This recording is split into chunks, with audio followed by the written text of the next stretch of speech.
Good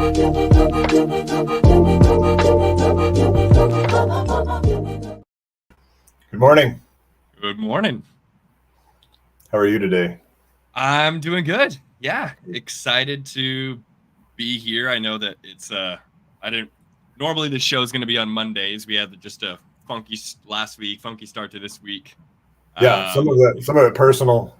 Yeah, which we can, Got some family illness that we were dealing with on my side. Also, just kind of we were taking a deep breath, I guess.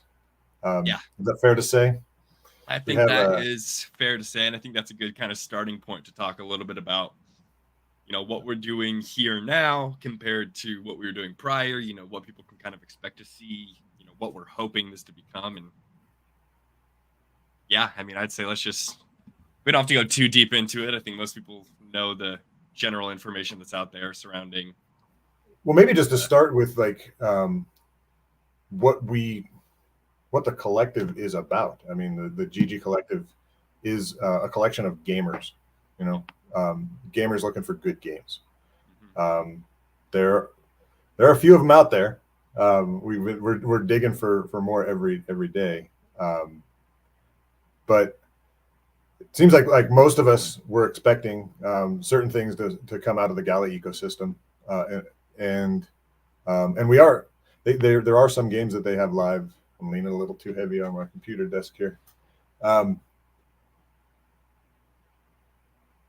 Playable and fun. I've been playing Eternal Paradox since season 1.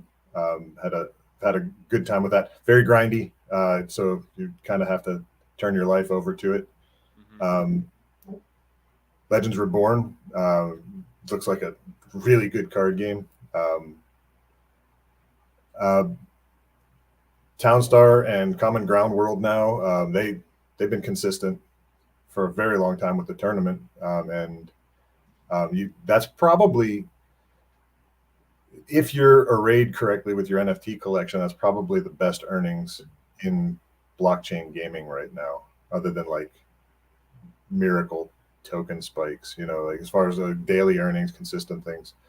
But man, how many of us bought Miranda's stuff? And so without going deep into it, we haven't done any kind of a video since we found out that the original dev team had been fired, and that Michael McCarthy left Gala. Like this is our first video, and so there's been a lot of response videos. Like you were saying, we don't have to go too deep into it. But what we do want to go into is our sense of obligation in regards to what we're doing here. Why are we talking to people? We want to be presenting news. One of the things that I mentioned when we first started discussing how to go about this show is that I'm not an O-face shiller. I don't like the idea of diving too deep on drama or speculation or anything like that. There's usually you can hear what someone has to say about what they're doing. You can see the trajectory of it. Yep. And so you can take a couple steps down the line. You can anticipate what you're going to see. And so we set out to do that. This show was exclusively Gala things. And it's just become so much harder to be straight journalistic there, because so many of the things that are said don't quite come to completion the way they were said to. So without being negative about it, it's a simple pivot. We want to make sure that what we're reporting here, and I'm literally coming at it from that kind of sense, that we're reporting things, diving into things that we can show, demonstrate, and we want to be clear with everybody that's watching, so that there isn't any sense of misdirection. We don't want to be deceiving people just because somebody else said something that might have been less clear or even less truthful. So for us, what we're going to do is we're just going to take it in stride. When things happen, yeah, we'll talk about those things, but we're not going to talk about what's being talked about. Yeah, because I think that's a good way to put it. There's a lot that gets talked about, and a lot of that is exciting, and then it doesn't turn into what it was talked about. I don't need to talk about legal filings. I don't need to talk about, all the, like you said, like the drama bits that are out there. I'm not going to talk about it. We're here to be gamers. That's why we created the gamers, builders coming together to provide, a place for whatever game, whatever ecosystem, whatever game you're playing and you want it to be part of the collective. Well, let us know about it and let's talk about it. So, like you said, this is just more of a pivot, right? Like we know a lot of our audience is from the Gala community. Like we've been in the Gala community for a long time. If there's big news, like there's big things that happen with, last expedition goes live or something. We want to talk about that. We want to give flowers, make sure our community is up to date. But we don't need to solely focus on that. And on just another note, before the anything fallout wise, we've been getting exposure to more and more games, more projects. And we needed something outside of just the Gala ecosystem directly because we're involved in that. So, this was kind of our way of, we like this show style format, just us kind of talking, being real people, going through, showing you guys things that we're involved in, that whatever's going on, we want to provide that for. Yeah, our original format was largely articles. I was tasked with looking at this game or looking at that game, just looking at this development in that game. Sometimes there are things that are just so big that happen that I can remember certain games when they launch, each facet of the game needs like days and days of investigation before you can speak intelligently about it. And that's really what we want to do here. We want to speak intelligently about what we're looking at. So when it comes to things like gameplay, when it comes to things like economics, these are things. I'm not an economist.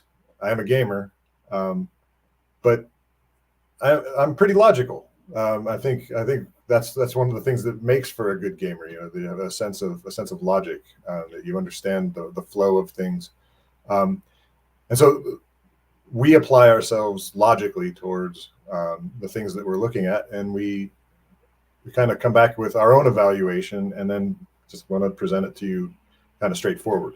There's a lot of things out there that have the appearance of excitement. Who remembers 2021 when everything seemed to be blowing up, and nobody seemed to think it was ever going to end for a month? It's just going to keep going up, and there were a lot of things that inherently had problems, and there's a lot of people that were calling those problems out from day one. So we want to be informative in that way, that we're really taking a good look at something before we're saying, oh, hey, you should pile into this.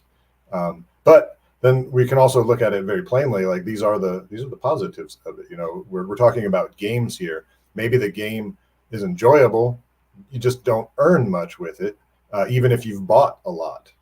So that's a possibility in a lot of these games. Maybe the game isn't fun, but clicking buttons makes you money. So we want to be able to be able to look at all of those things and speak plainly to them.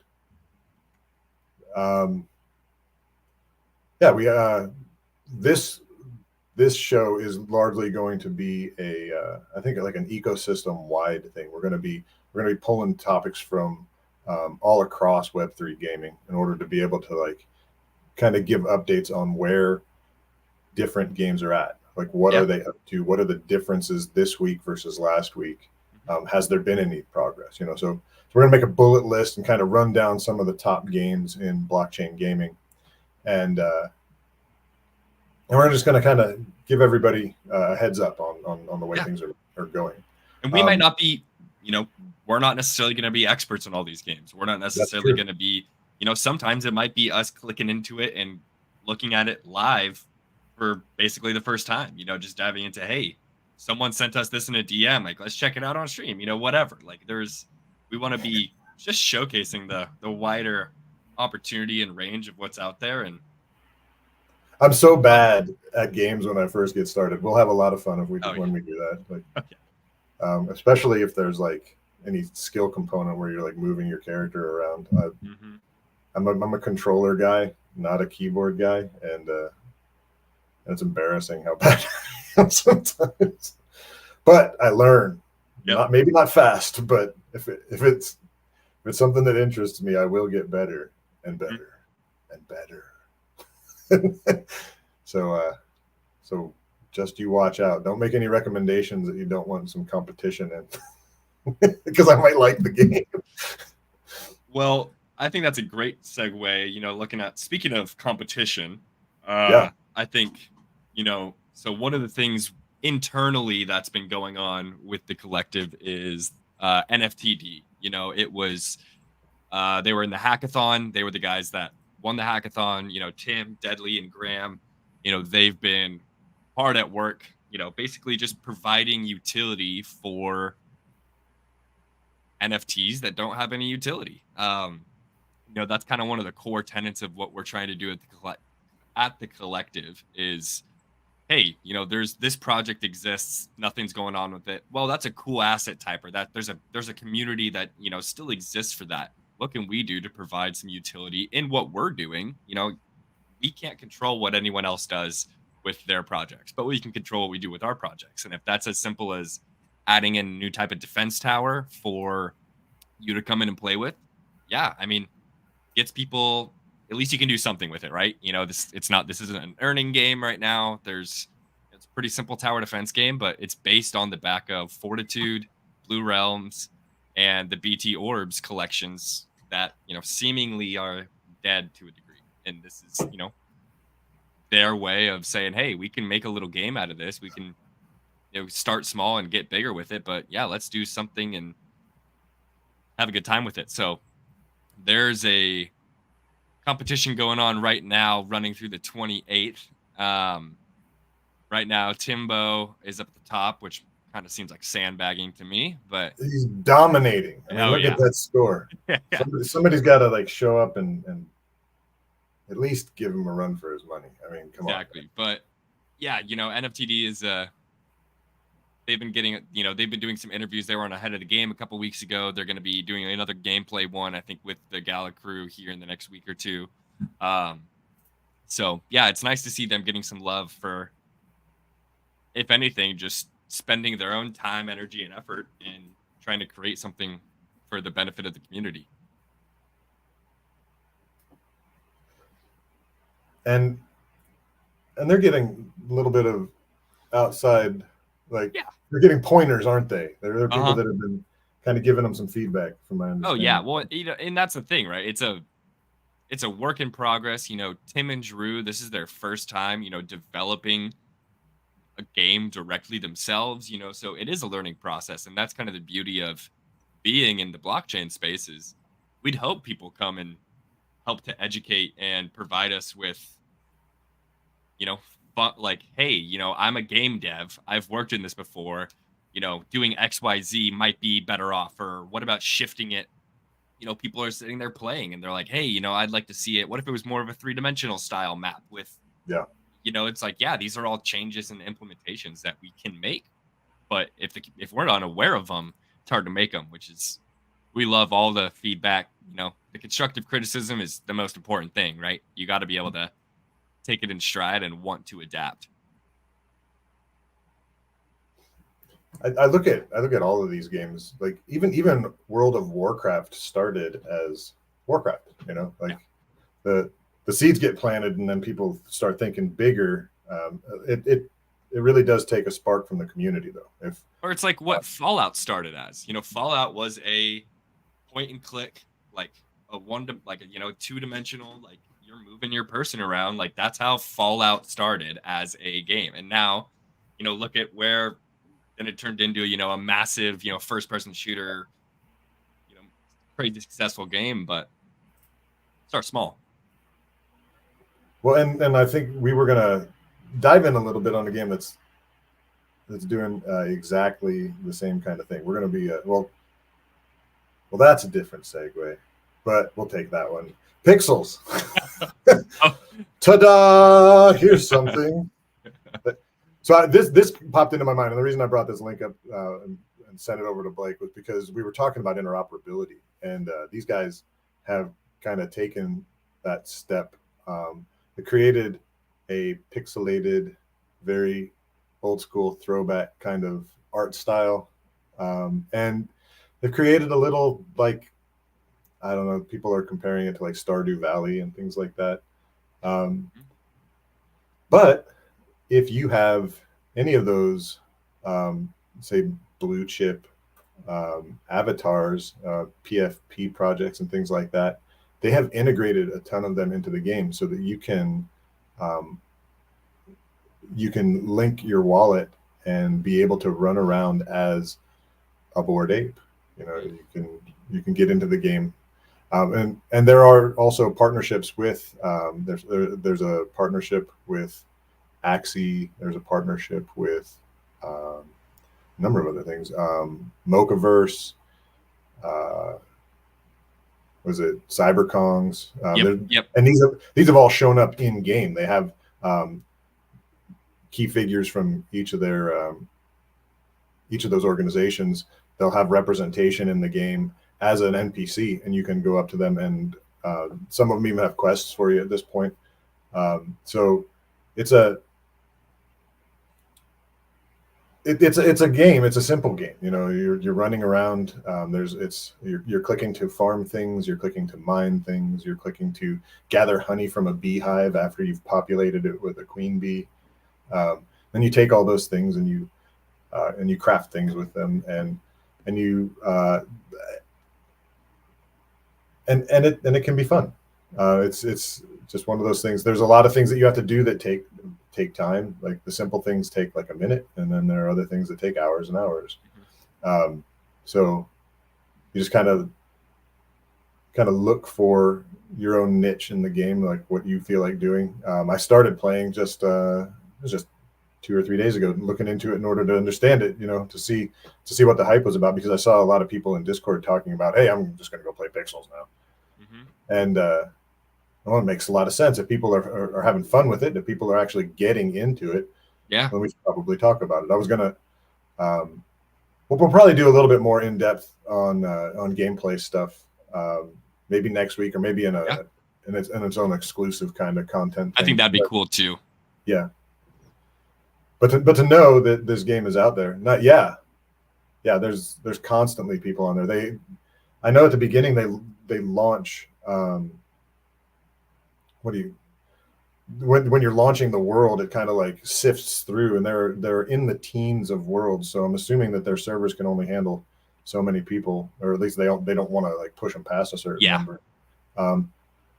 But when you get down to it, they're like, I've been at world 19 before. They're numbered sequentially from 1 up to 19, because I got into the world 1 once too. So at any given time, there could be a whole lot of people playing, not necessarily all on the same server, but I think the reason is because it's something that you can earn with. You know, it's not heavy intensity in regards to the gameplay, so you're not challenged as if you were playing like spider tanks against somebody else, and you were correct, and your earnings were on the line, and you had to be good or own a really great NFT in order to accomplish it. Not the esports side, you know. Yeah. So this is more of a consistency, you know, like the slow and steady wins the race kind of thing. Yes, if you buy NFTs, you can improve your situation. There's land, and there are other features in game that you can open your wallet for in order to improve that. I'll dig into that more so I don't overspeak or underspeak. Like it. But I've been just doing free to play. I haven't even done the VIP at this point. But I'm starting to see the basic loops and amassing their in-game token and being able to buy stuff and expand what I'm capable of. There's a really neat leveling system for each of the different disciplines, you know, like farming, and they have granging. What's a granger? A granger apparently is someone that like makes feed or something like that.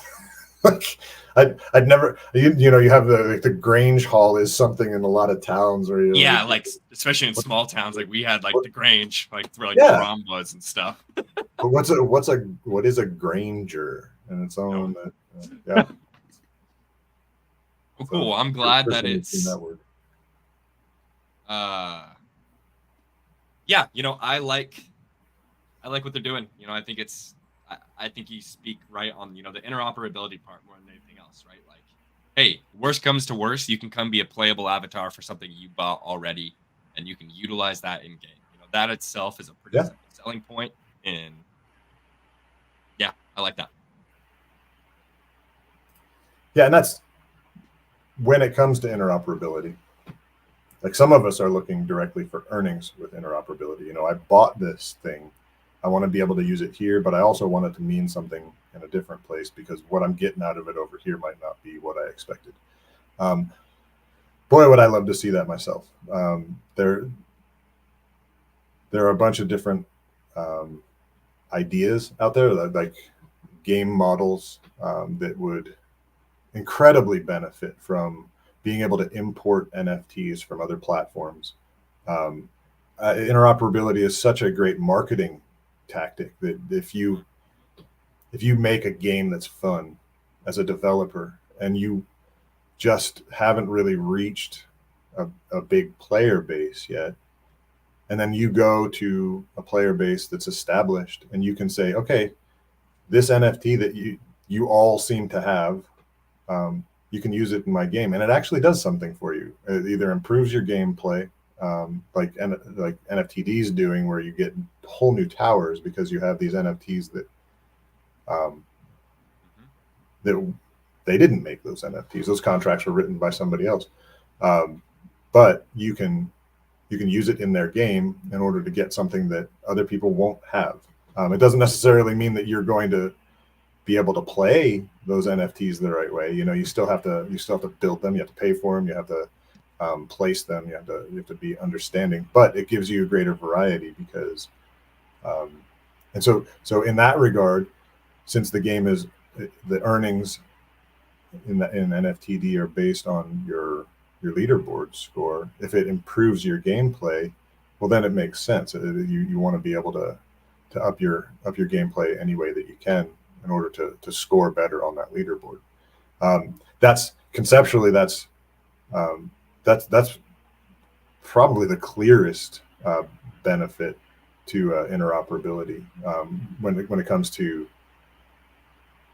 I'm about to get Quassoed. I can feel it. He's just gonna like pop into this chat and he's gonna be like, "Family man's got it. Stop."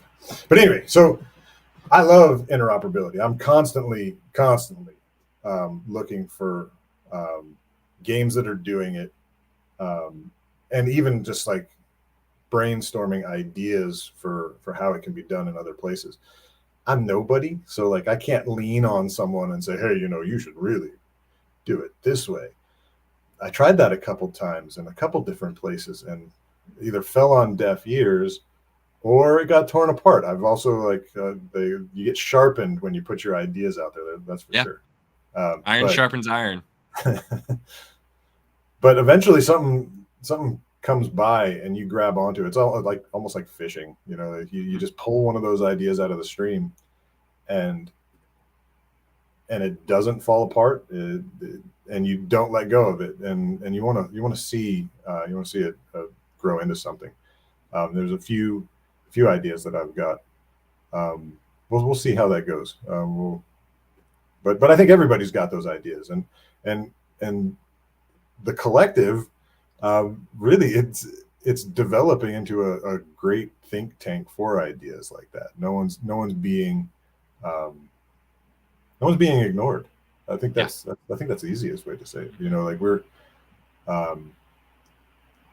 we want to be able to like talk to each other. We want to be able to like make plans together. We want to be able to come up with things. So like just like what Blake was saying about with the feedback with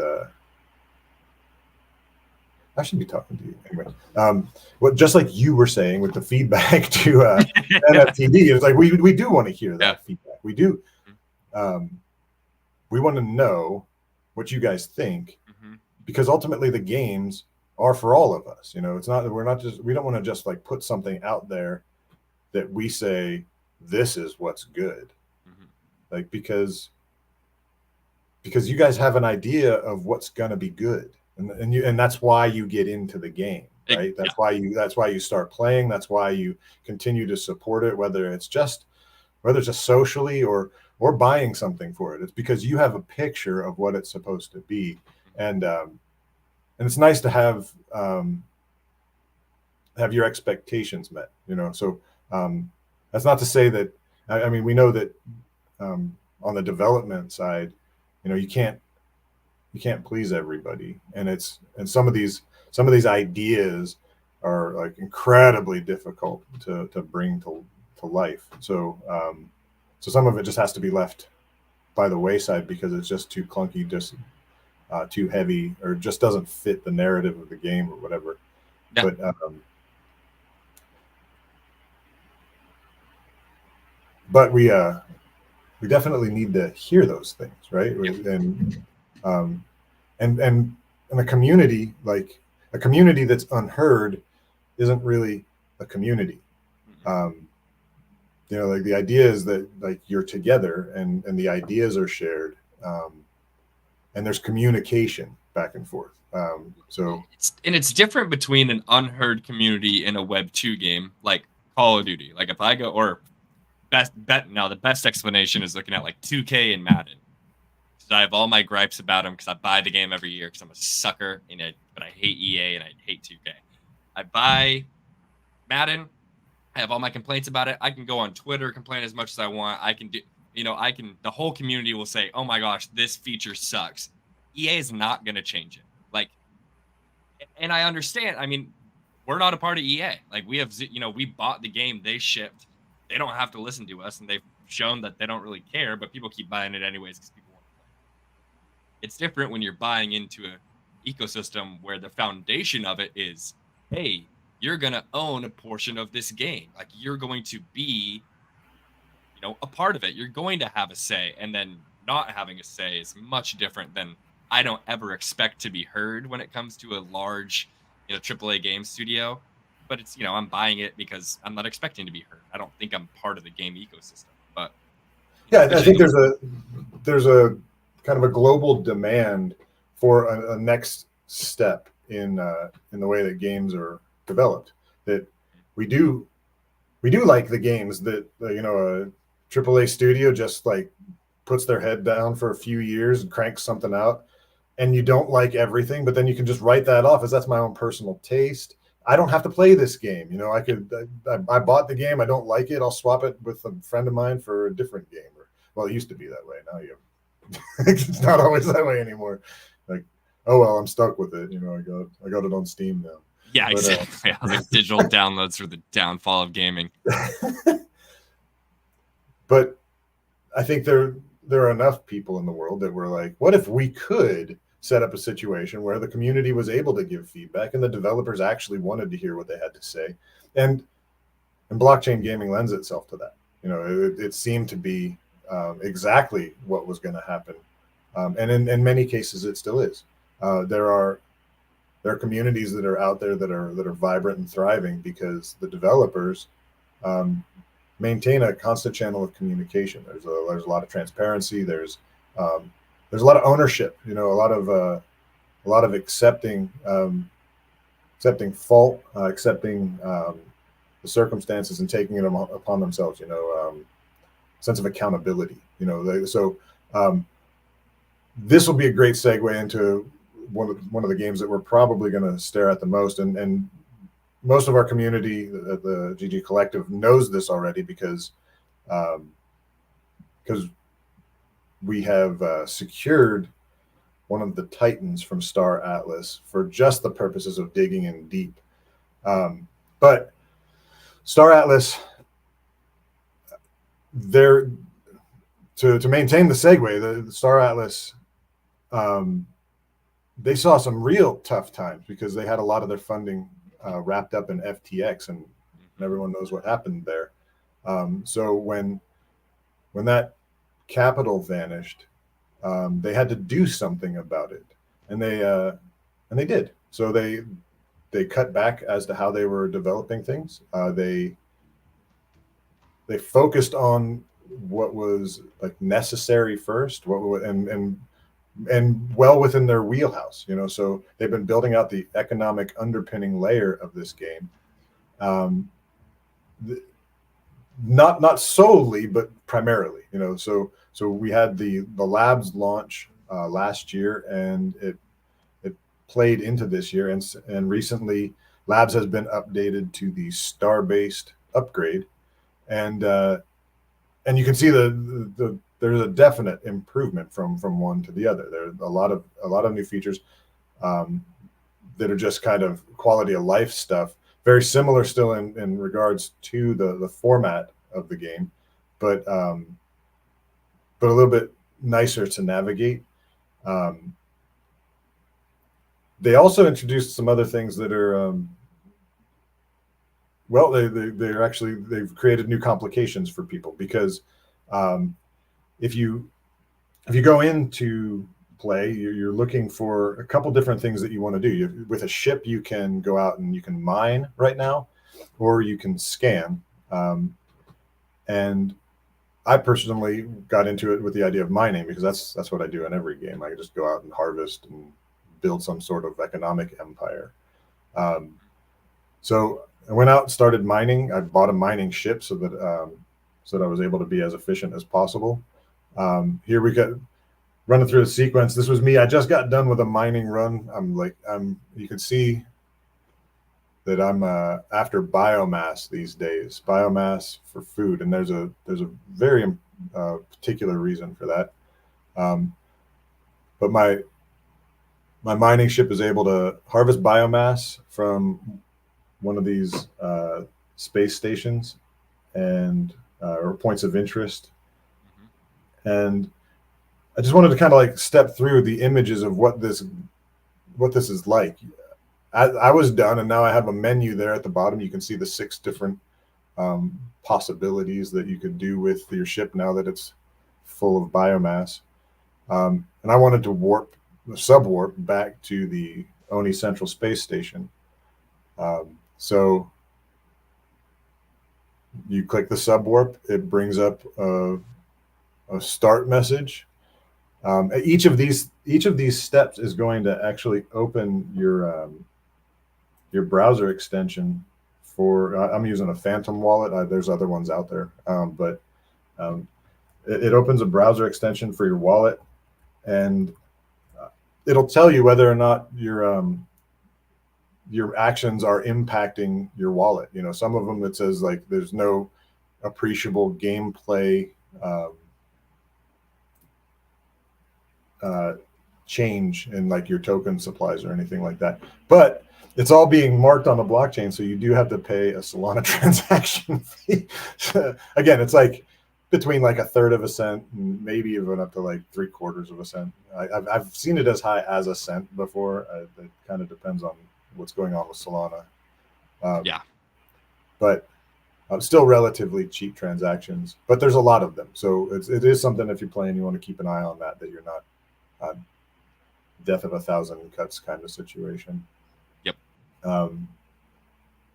But this later one right here, you can see the little blue triangle headed down that line. That is an indication of about how far along the path my ship had made it when I took that screenshot.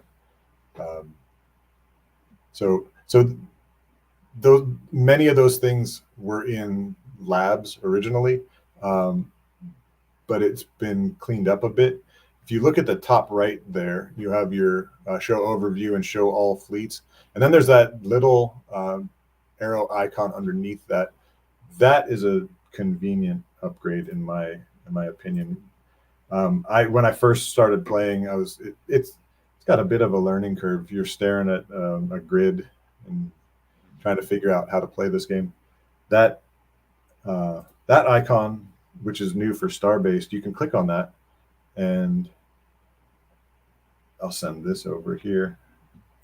So I get to click on that, and it opens up a menu that shows my fleets. Now I only have one fleet. I'm not a whale in this game by any stretch. I got in because I wanted to explore it, and then I started having fun with it, so I kept going with it. But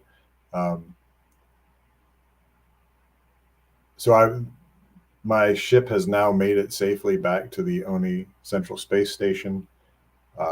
It's currently laden with all of that biomass that it mined. And I'll go in there and I will do something with it. Maybe I'll just hold on to it for one reason or another. It's likely that I'm going to craft it. I'm going to process it into food, because you can use 2 biomass to make a food. Now that's where the interesting complications for the Starbase thing come. And any of you that have been playing, all about this. We now have an operations upkeep cost. So this is you can see it says the current Starbase tier is 6. When the Starbase is at a lower tier, there are actually other costs that are incurred.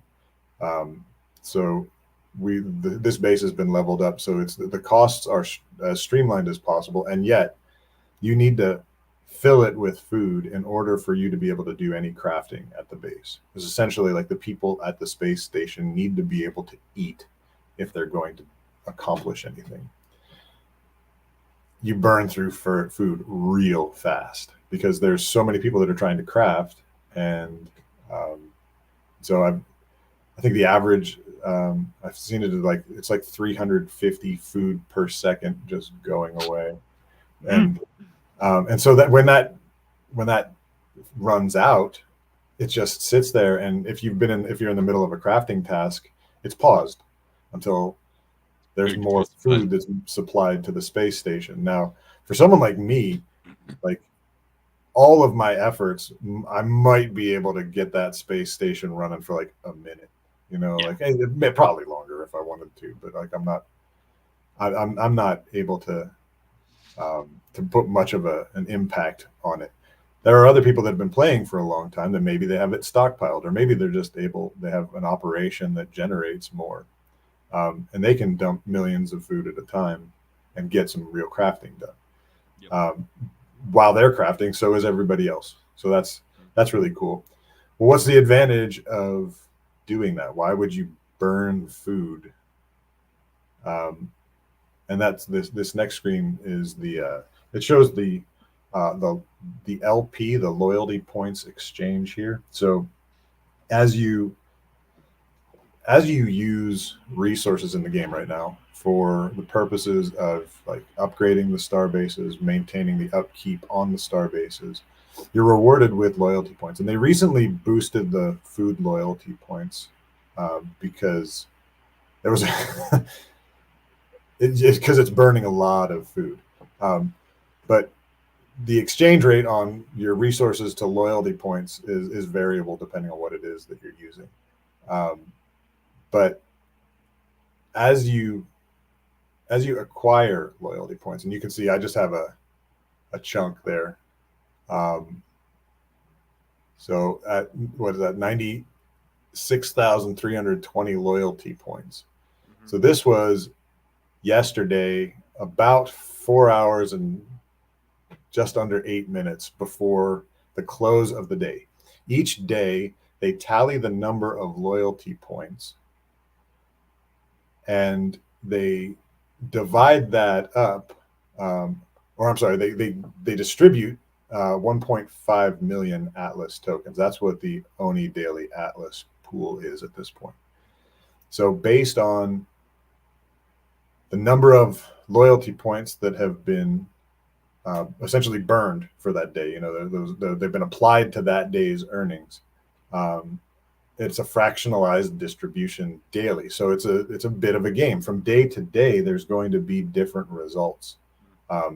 So you hope to be on a day when other people aren't exchanging their loyalty points, because that means that your ratio for the number of Atlas you're getting per point is going to be higher. You can see that the bottom line there, Atlas reward estimate based on previous epic. So that's a day went by where that amount of loyalty points that I have there, the 96,000 plus, would have been able to be redeemed for little over 15.5 Atlas. Incidentally, at the end of the day where I took this screenshot, people towards the end of the day started really applying their points, and it ended up turning out that that amount would have gotten me only 13 as compared to the day before it would have gotten 15. And you can see that the right above that, and I'm probably doing a terrible job of explaining this, but feel free to pat me on the back. It's a learning process. Good job for being a noob and trying to talk about doing it together. That's what we're here for. We love hacking our way through these things that are massively complex and built by very smart people. So at the time when I took this screenshot, that amount would have redeemed for an equivalent of 20 Atlas. But that wasn't the end of the day. It pools that Atlas for the entire period. It pulls those loyalty points for the entire period and then takes the fractionalized distribution.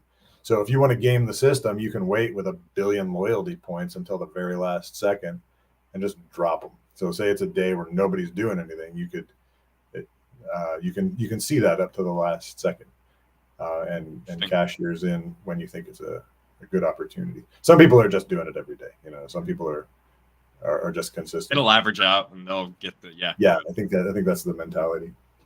I'm a smaller player, so I'm looking for the better opportunity. And so when I saw that the number had gone down significantly from the day before, I just decided not to use my loyalty points that day.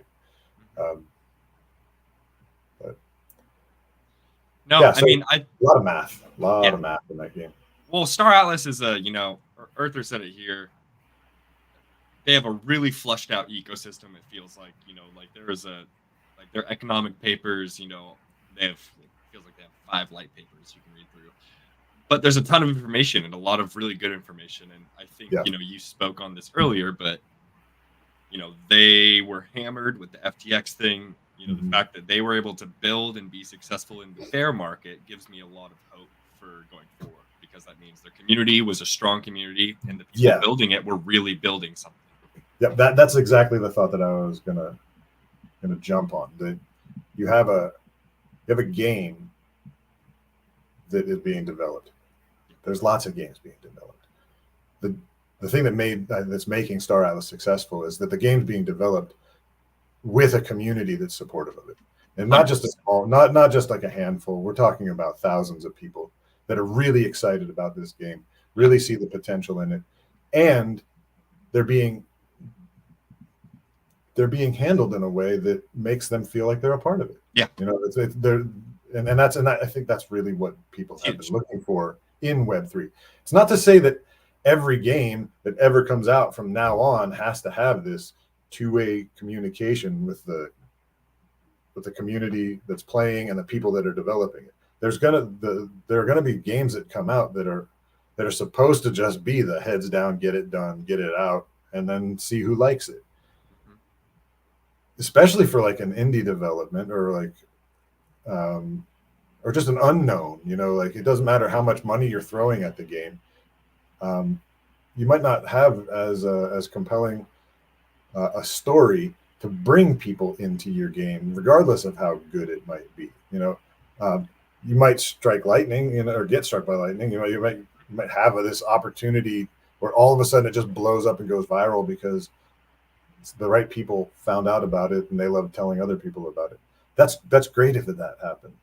But if you have a community of people that are there alongside you while you're building it, not only are they giving you feedback about the things that they're finding that are like chafing, or the things that they're finding that are like, wow, this has never been done this way. This is fantastic. I'm going to tell everybody about it because of that. So you get a grassroots marketing effort going even before the game hits the shelves, because people know about it. People are involved in it, and they not that they have a sense of ownership per se, but they have this sense of involvement, and that's I think that's something that a lot of people are hoping to get out of their games. That's the reason that a lot of people are in these blockchain gaming communities, because they just want to be involved. They want to be a part of a friend group that's getting something done. We want We all want to achieve something. And when we maybe like I don't have coding skills, I can't make a game, but maybe I have an idea, and that might help this guy that does have the skills and he is building something. And I can say, wow, man, I love what you're doing. Did you try this? And then so it and then the more friendly that environment is, the more people want to be a part of it.